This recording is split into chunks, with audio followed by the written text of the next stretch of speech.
Welcome back, everyone, to part 2 of the diagnosis of my 98 Chevy C1500. As y'all can see, we got a little bit of snow. Got hit on November 30th. We're on December 1st. Hopefully everybody had a good Thanksgiving. Now, on this video, I wanted to switch gears a little bit. I know in the last video we talked about looking into the fuel pressure, possible issue with the EGR valve, and ignition. And on this video, I want to focus a little bit more on the ignition because I came across some videos and write-ups online of people having the exact same issue, and it turned out being an issue with slack in the mechanism, everything that drives the distributor. Now, that could be having slack in the timing gear or slack in the timing chain. I'm kind of leaning more towards slack in the distributor gear because apparently that's a common issue on these trucks. Now, these trucks were the last trucks that had distributors. Engines right around that time started having roller cams, and the roller camshafts are hardened, and you have to have special distributor gears to be able to mesh with the hardened camshaft. And but they do still wear out because you've got a gear up against a hardened camshaft, so there is a possibility of wear on the distributor gear. So I want to look into that. I still want to inspect all the ignition components, especially the distributor cap and the rotor. I want to check the rotor and see if there's any backlash in the mesh between the camshaft and the distributor gear. So I'll be looking for that. And I did notice that this morning when I fired it up, let's see, focus, right around 1300 RPMs, it's missing. And I didn't notice that before. So it is colder out, so that probably manifested now. But so I want to look into the misfire counters, and I also want to look into the camshaft retard position, or camshaft CMP retard PID, and I want to pull up the ignition timing, see if there's any variances, see if anything's bouncing around. Now, this time around, I am going to do a screen record. That's something new that I learned about that I can do with this tool, and there's other tools that can do it as well. And so I'm going to do that so that you guys can see the data a little bit clearer. So let's get to it, and hopefully we can figure this out by the end of the video. Okay, so this is the first time I'm using this screen record. Go into diagnostics. I don't know how good the audio is on this, because I did notice that it does record audio. So let's see how that turns out. Automatic detection. And this truck is warmed up. It's up to temperature. Excuse me. I did notice that the intake air temperature sensor was a little bit high. I checked all the usual sensors to make sure there wasn't anything weird causing this misfire, and everything seems normal except for the intake air temperature. So I'm going to keep that in mind.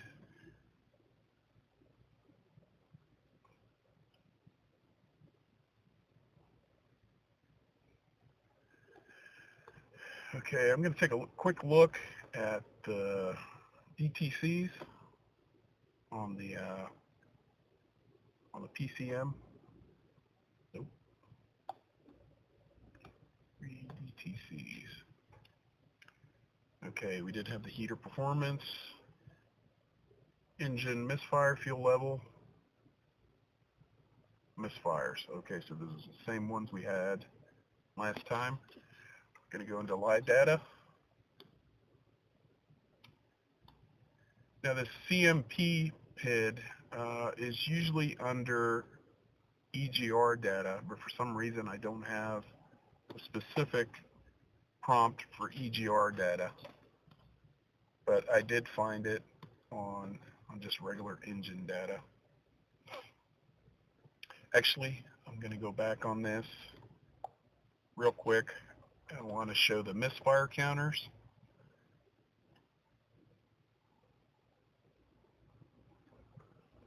Right now it's idling at about 620.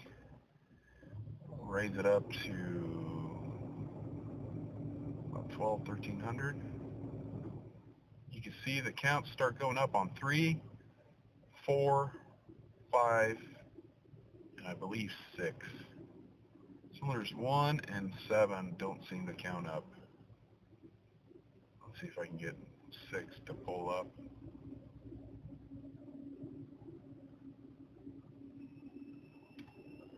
Raise it up a little bit more. Nope. It's just 3, 4, and 5 that are counting up.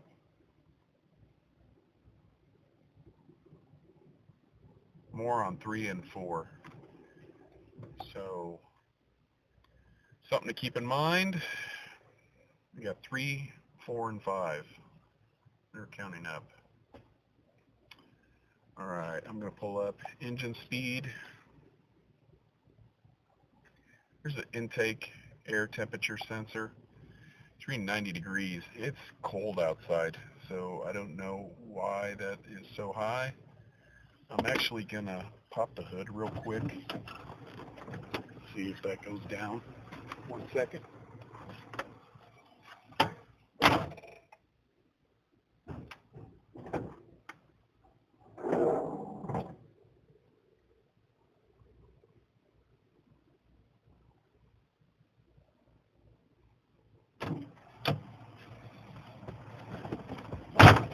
Okay, I'm back. That could actually be correct because it is kind of warm underneath the hood. So I'm actually gonna, well, we'll go ahead and leave it on. Let's see.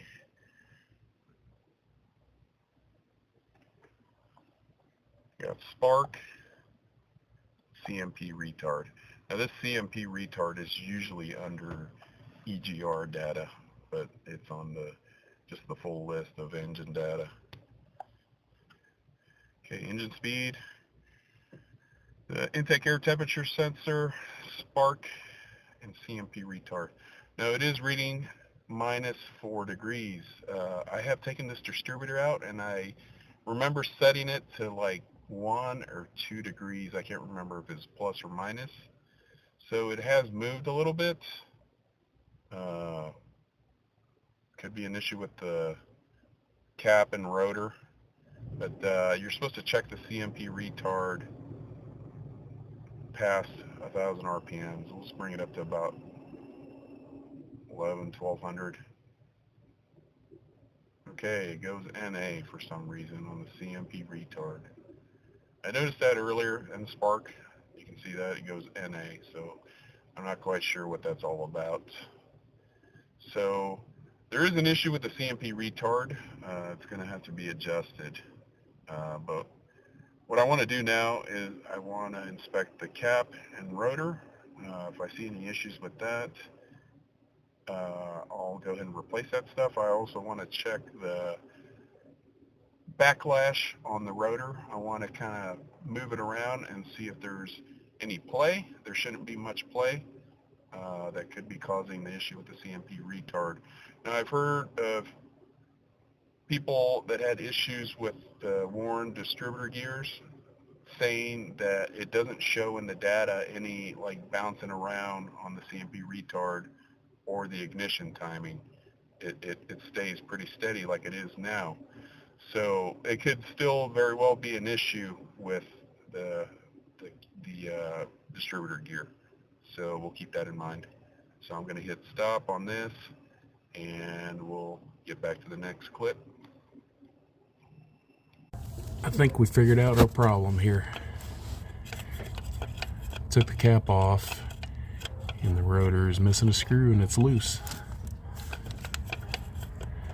Okay, I'm going to take that off, try to see if I can find that other screw and inspect the parts. More than likely I'm going to be replacing them. So here's the rotor I just took out. There's some chunks of plastic missing where it's been hitting. The tip there doesn't look too bad. Or the contact for the cap. I just replaced these parts like not too long ago.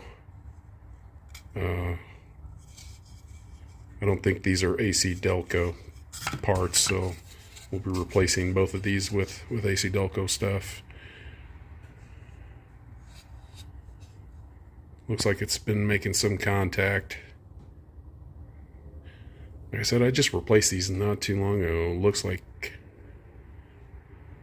they look worn. I don't know if it's common on these trucks for the ignition components to wear. I've heard that like the rotors and the caps, they wear out quicker on these trucks. Chime in if you have any experience with these trucks and early cap and rotor failures. But we'll go ahead and replace these two parts with genuine AC Delco parts and get it buttoned up. Here I'm checking for excessive play, and that looks like it's acceptable to me. I don't know if you guys can see that.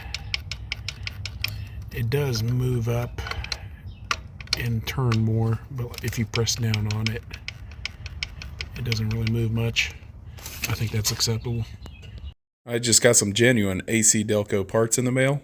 The part number for the rotor is a D465 and the cap is a D329A. Both parts come with new hardware. So let's get this put back together, see how it runs, and see how it looks like on the scanner.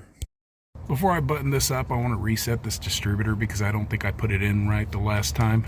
As you can see right here, it's hitting the back of the intake manifold, and I had to turn it that much to get the CMP to be close to 0, and I think the best I can do was like 1 or 2 degrees, and I think I'm a tooth off because the last time I put this in I was having trouble with it meshing up with the oil pump drive shaft, and so I'm gonna take it back out, reset it. I'm gonna get this to line up where it's supposed to line up. I think it's supposed to line up to here. There's a orientation. I think this has to line up with that, and when you drop it down, this right here lines up with the edge of the pickup. I'll show some pictures on how it's supposed to line up, but I'm going to reset it, get it to go down, and if it doesn't mesh with the oil pump shaft, I'll just turn the engine over until it does slide down, until the distributor seats all the way down, and so that way I can get a little bit more adjustment, because this right here I believe is supposed to be even with the back of this intake manifold. This intake manifold kind of goes left to right at an angle, but this is supposed to be lined up horizontally with it. So I'm gonna go ahead and do that, and hopefully it works out. First thing I did was set the engine at top dead center on the compression stroke for #1 cylinder by lining up the mark on the vibration damper to the mark on the timing cover. With the engine at TDC, I loosened the distributor hold down to rotate the housing so that the flat of the distributor housing was horizontal with the back of the intake manifold. And as you can see, it looks like it's a little bit too far advanced. Here's another shot. That's why I had to rotate the distributor to retard it. This is where the rotor is supposed to be pointing. There's a little triangle on the body of the distributor. Here's another view of that triangular pointer to the left side of the flat on the distributor. That's supposed to be where the rotor is supposed to be pointing for #1 cylinder. Here's another view. Before dropping in the distributor, you want to line it up so that the triangular pointer at the bottom is pointed directly in the middle of that square cutout next to the 8 on the button. And this is a bird's eye view of what it should look like. You want to line up that flat part of the distributor so that it's horizontal with the back of the intake manifold. Now, I heard somewhere that it's supposed to look like this after you seat the distributor down, with that raised part of the cam button to the left of that square part of the cam sensor. But if you line up the rotor to where it's pointing on the #1 mark of the distributor, and when you go to take the rotor off, this is how it's lined up. You can see that raised part of that button. It's right in the middle of that square part of the cam sensor. And here's another view. It's directly in the middle. And you can see where that lower cutout on the button, it's directly on the edge of that square part. So that's the way I'm going to line it up, because that's what gets me the rotor pointing to that #1 mark on the distributor. Before I go any further, I'm going to have to replace this distributor drive gear, because upon inspection I noticed that it was kind of worn. It's not quite knife edge, but it does have some wear. I picked up the replacement gear on the left from the salvage yard because they wanted almost $100 at the parts store, and they were about $50 online, but I didn't want to wait for shipping.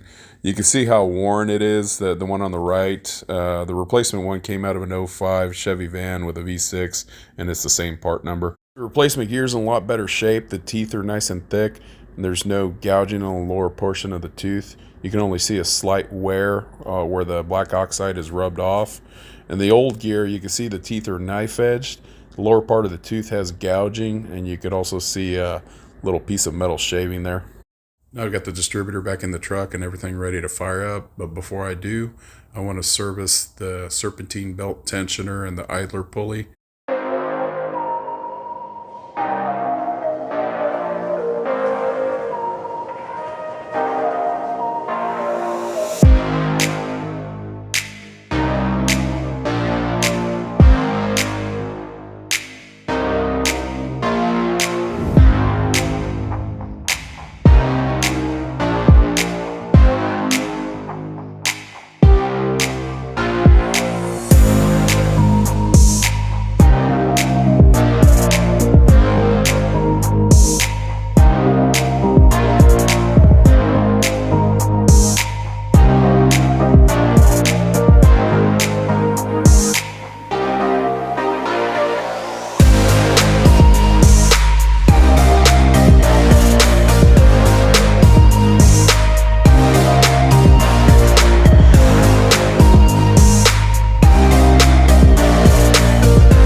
All right, people, back to square one.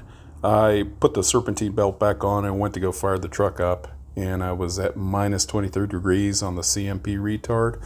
So I had to clock it that much to where it's hitting the back of the intake manifold again, and the closest I can get was minus 6 degrees. So if you look where the rotor's pointed, it wants to be a little bit to the right. And so I'm going to try again and pull the distributor out and see if I can get it to align this time.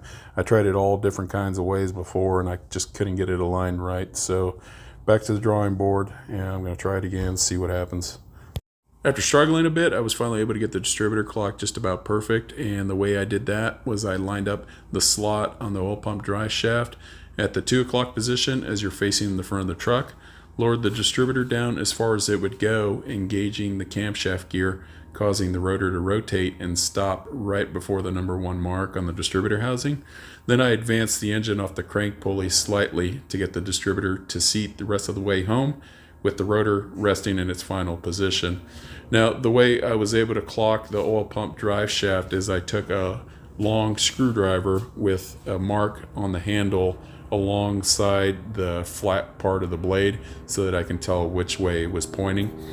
As you can see, the rotor is just about perfect, in line with that number 1 mark on the distributor. So hopefully it'll give me some adjustability so that I can set the CMP retard correctly. All right, guys, I think I'm about done. I still had to fiddle around with the distributor. It wasn't right. I started it up, and the best I could do was like minus 6 degrees, and it was still hitting the back of the intake manifold. I had to pop it back out, reset it. I think I set the oil pump drive shaft to like somewhere around the 2 or 3 o'clock position, and I just had to reclock it, turn the engine over, and bring it back to top dead center on the crank pulley and check the distributor. And so anyways, this is what I ended up with. The distributor's still hitting the back of the intake manifold, but I'm doing pretty good here. Let's see, I'm revving it up to, I think it's supposed to be over 1,000 or 1,200 RPMs. There's 1,300 RPMs roughly, and I've got minus 1 degree, so it's pretty close to 0. I was trying to get it dead on. One thing I was thinking about is maybe because the rotor came loose and was banging around in there, maybe the button moved. So I'm gonna have to check a new distributor at the parts store and see if it lines up, because I kind of eyeballed it to line up the flat on the oil pump notch, the drive notch on the bottom of the distributor, to see how it referenced to the button, and it's not lining up straight dead on. It's like slightly off with the rotor bolt holes. So I'm gonna have to check that in the future, see. I might need a new distributor maybe if this one's damaged, I don't know, but for now it's working good. Minus 1 degrees, pretty close. There goes, it kind of hits 0 sometimes, so I think it's pretty damn close. So all right, that's gonna wrap it up. Thanks for watching. Have a good night.